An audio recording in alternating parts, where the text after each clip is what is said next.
Greetings and welcome to another episode of Talking IFA with me, Babalawo Salako. Ireo, Ireo, Ireo. Today I wanted to talk about another topic that came to my attention, which is there are people that are getting initiated or say they're getting initiated over the phone or over the internet, remotely, basically. I found that very interesting. So there's some people that brought that to my attention and talked about it. So I said, let's talk about that here. So let's talk. Greetings. I'm Babalawo Salako. I was initiated as a priest of Ifa and Obatala in Nigeria in 2006. And I've been practicing the Ifa ORISA religion for over 30 years now. My mission is simple: to help those who are new to the religion or lost in the religion. So if that's you, then buckle up and join me. This is Talking IFA.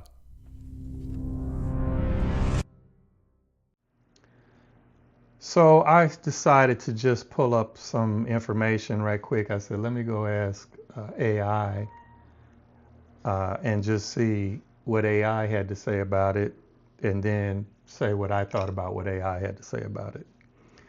So a couple of things. It had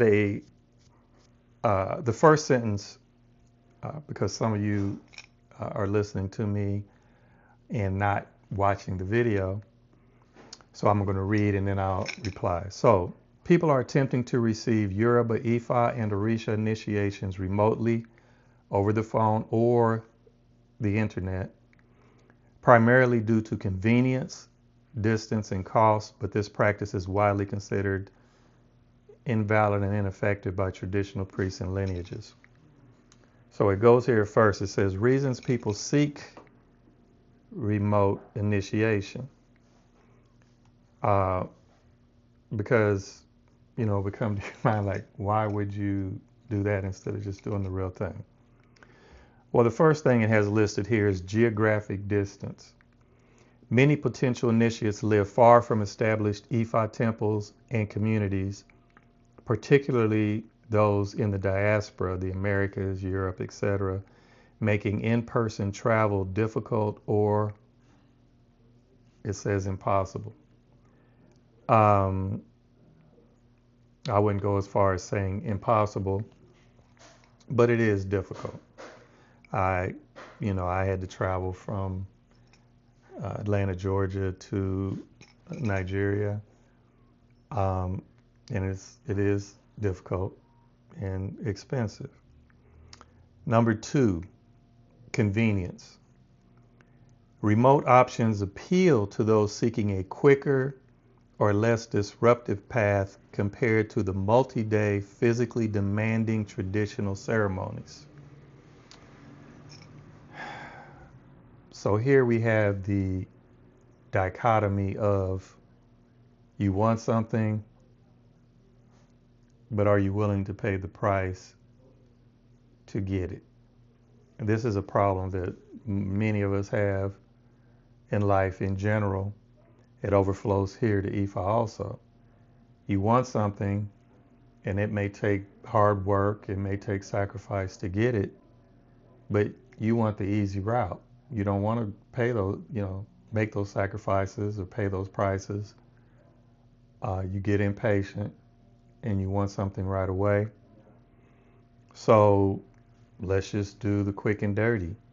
Let's try to do a remote initiation over the phone or the internet, and we don't have to go anywhere, right? So let me go through these and I'll talk about this at the end. The third one, cost. In-person initiations often involve significant expenses for travel, accommodation, and ceremonial materials. Online options may be perceived as a cheaper alternative. Now, I think it's saying maybe because it depends on what the person is being charged. You may do an online initiation. This is something I don't know. I haven't investigated to that level. And they may charge you the same amount they would charge you as if you went, somewhere either here in the United States or in the West to get initiated, or if you go to Nigeria to get initiated, it could end up costing you the same amount. It depends on what they're charging you, that they may lower the price. That's something I don't know. Privacy, it says privacy/shame. Some individuals, for personal or social reasons, may be hesitant to attend public or community rituals and prefer a more private, remote process.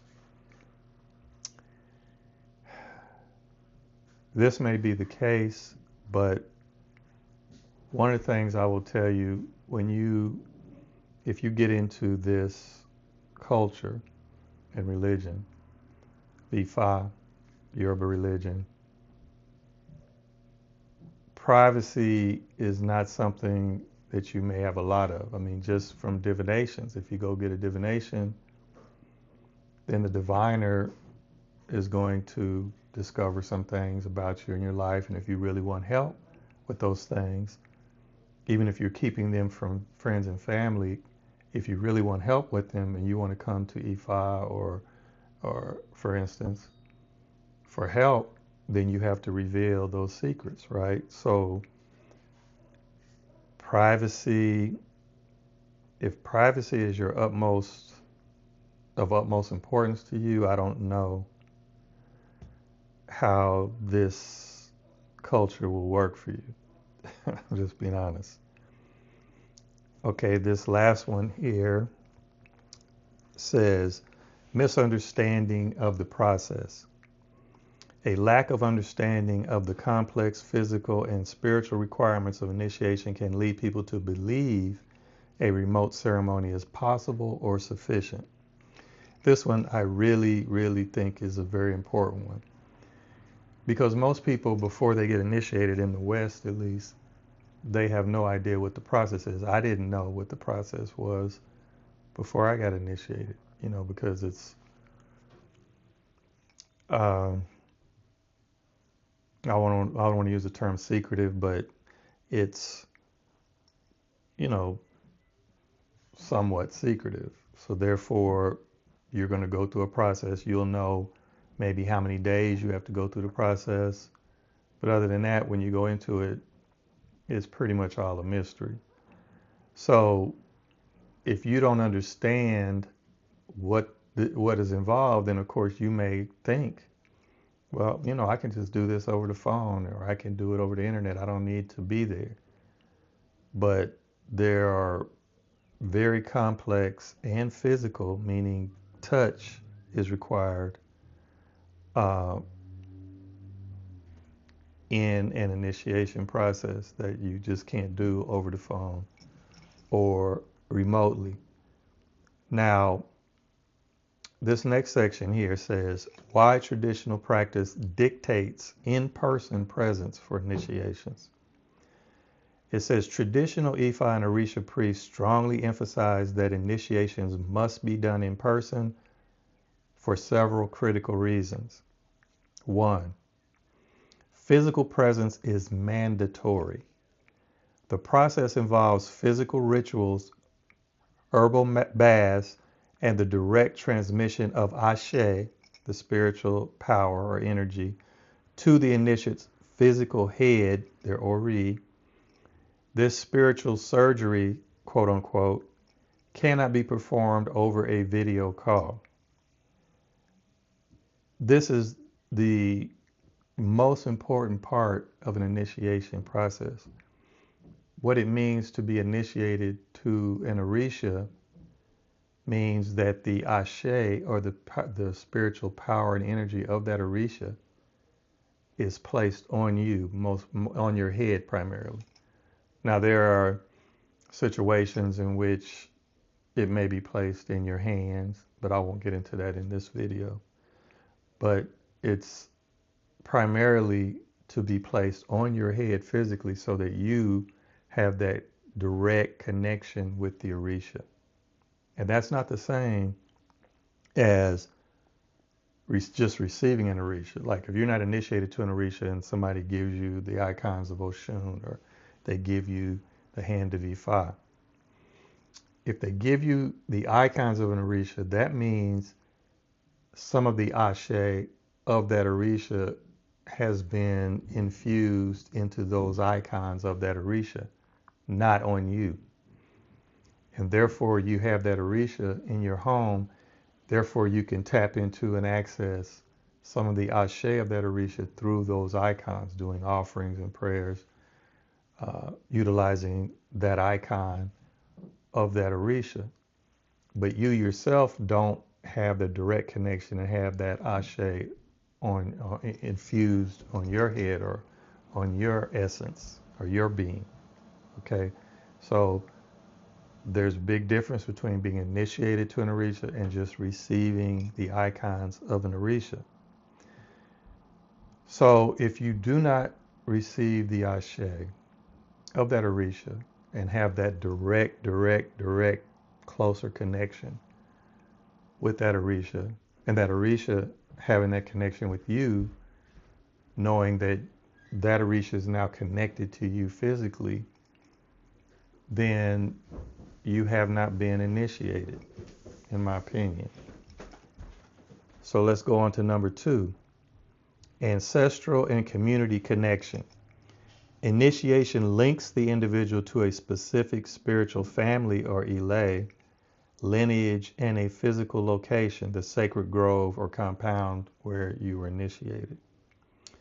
Okay, so you should already know in just about all African cultures are communal. Through family, through village, through community, it's communal. It's always grouped together. You experience things and do things together. So in this religion of Ifa, which was born and created out of the Yoruba people in Western Africa to modern day Nigeria and Benin and that sort of thing, being communal and community is of the utmost importance, going back even on the spiritual realm to our ancestors, right? So that is also an important part of being initiated and why they say do it in person. Number 3, authenticity and validity. Without the proper physical rituals, presence of multiple priests, and specific ceremonial items, the initiation is considered half-baked or invalid by most authentic lineages.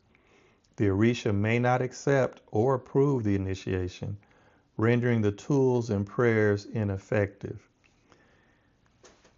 This is a big risk that you're taking. So let's say if you spend thousands of dollars to say you're getting initiated over the phone. Let's just hypothetically say you're spending $7,000 or $10,000 and you're saying you get initiated over the internet or over the phone. And then at the end they tell you, oh, you're initiated now to this Orisha. Now, the risk for you alone is big enough. Why? Because for you alone, if you believe that you are connected to that Orisha and you have that ashe on your head, and you go and do prayers and offerings to that Orisha and you ask for that Orisha's help, you don't know for sure if that Orisha is going to acknowledge you. That Orisha could say, look, you don't have my ashe on your head, so therefore you're not initiated to me, so I'm going to ignore you.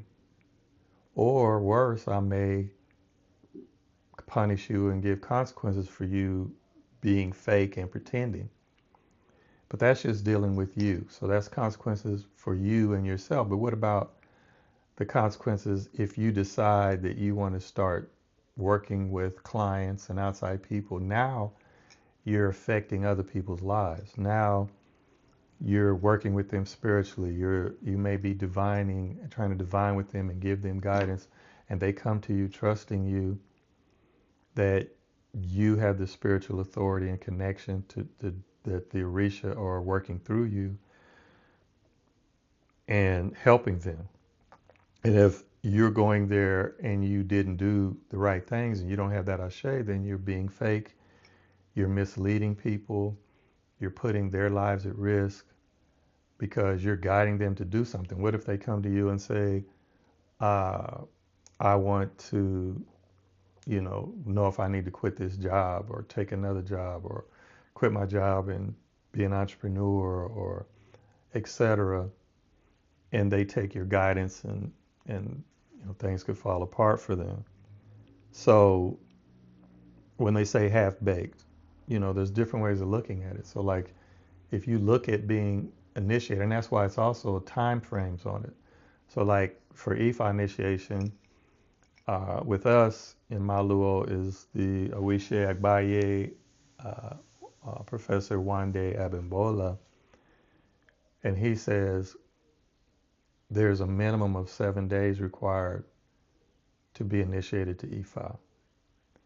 Now there are people that are doing initiations in 3 days, and I'm even hearing some people saying they're doing it in 1 day.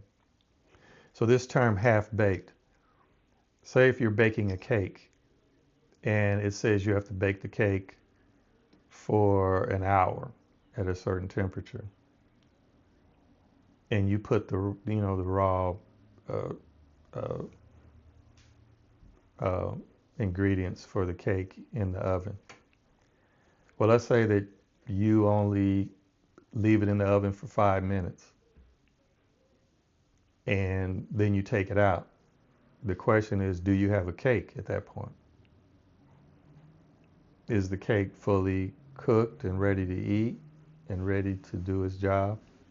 Or is it still just batter with a few little parts of it that are cooked and the rest is batter and nobody wants to eat it?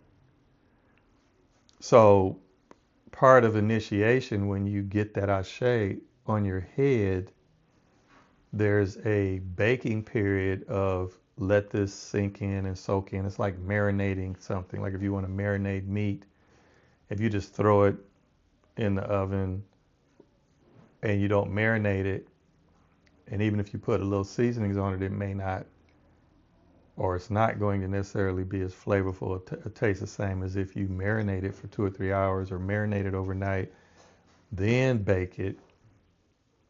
It's going to be more infused and have more flavor to it. So that's another topic, though, in terms of the length. That's not the focus of this video. I'm not talking about the length of the initiation, but that's something else to think about. But let's get back to this topic, being initiated over the phone or over the internet. So the next one they have here is training and mentorship. Initiation is the beginning of a long training period under a competent elder. The in-person connection facilitates the deep, long-term learning required to understand the complex, esoteric knowledge of the tradition. Now, this last one, it is possible for you to say, go through a process and say, I got initiated over the phone or the internet, and the person who initiated you, person or persons, can still put you through some training over time and that sort of thing. So that's a risk, but it's not an absolute, because you can do that and try to get trained. So just because it's over the phone or over the internet doesn't mean it's impossible for you to get mentorship or get training. But on the other hand, if you're getting initiated over the phone, over the internet from somebody, say for instance you're in the United States and somebody's in Nigeria, you didn't go because you can't afford it, then the question is, how much training are you going to get there? Because one of the problems that a lot of people have is they go to Nigeria and get initiated. They come back here and then they don't have anybody here to train with, and they don't, they find it difficult to be able to train with somebody to show them things in Nigeria. So they're kind of lost. They're initiated and they're just sitting here in the United States and they really don't know what to do. They don't have anybody to train them.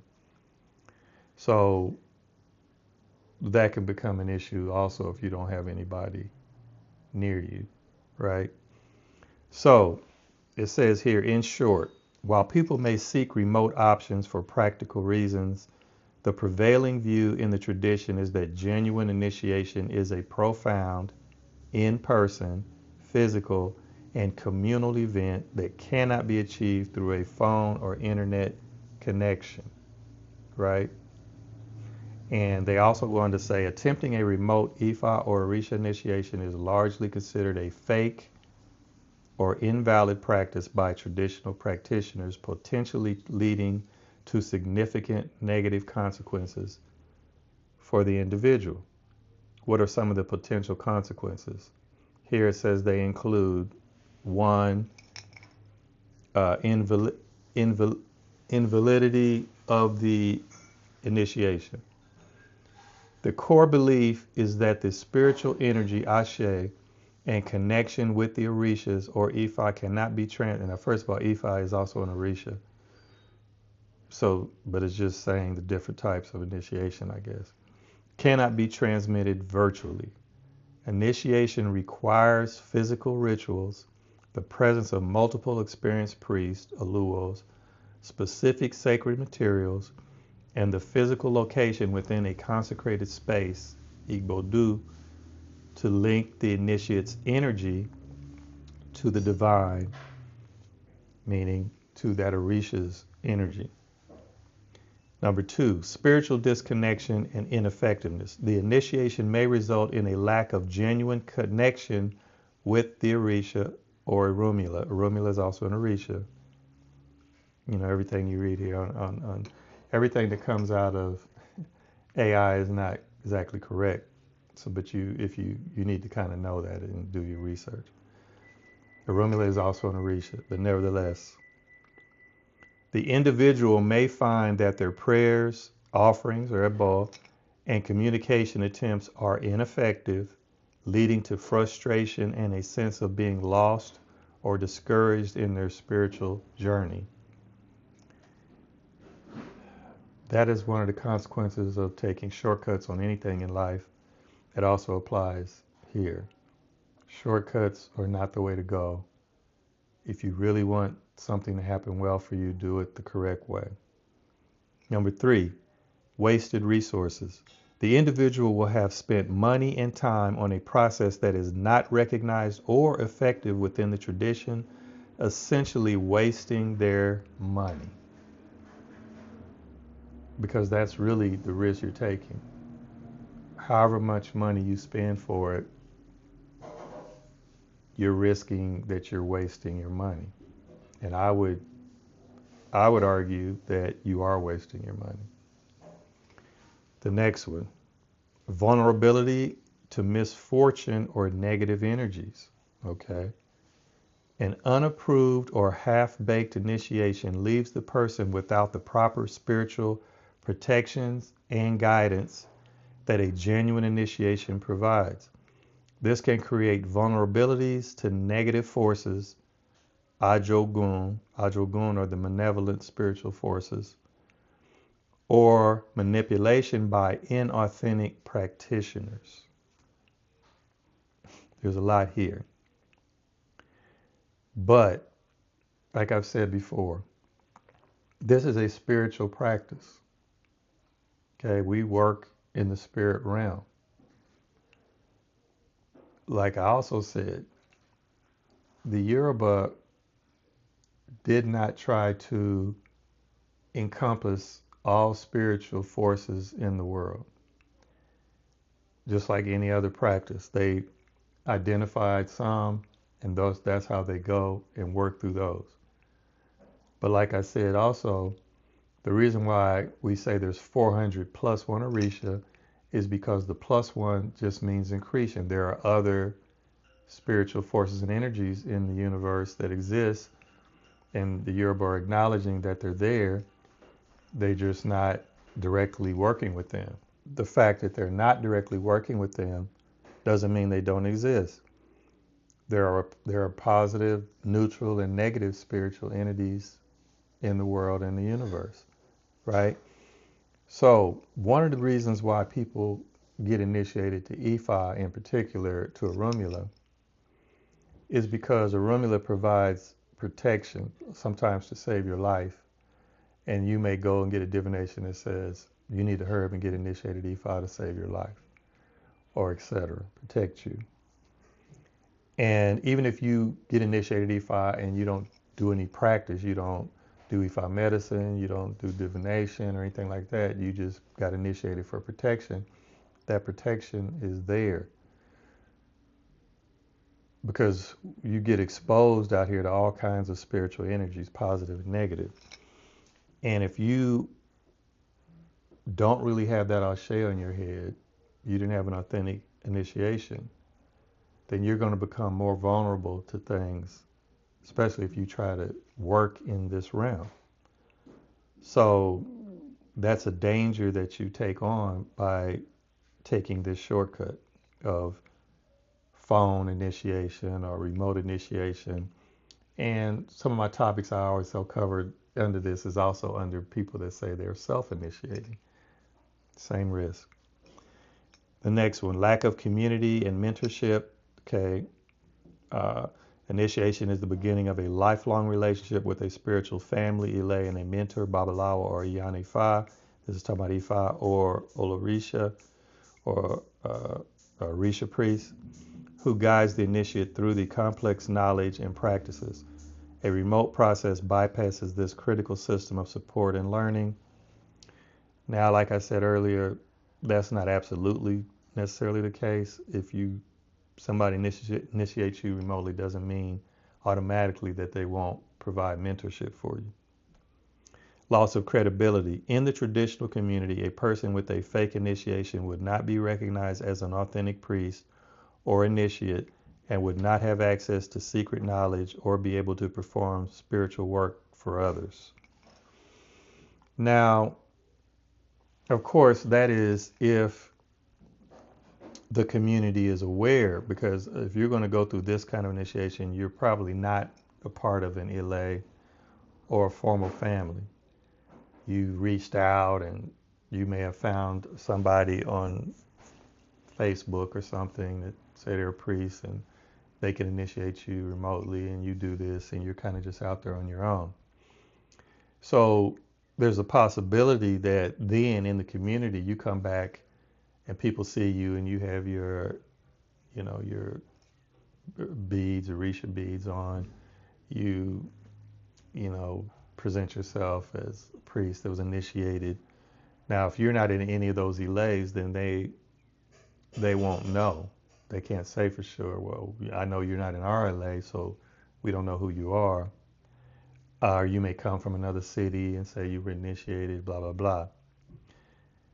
So you may be able to slip by a little bit with that, but I don't know.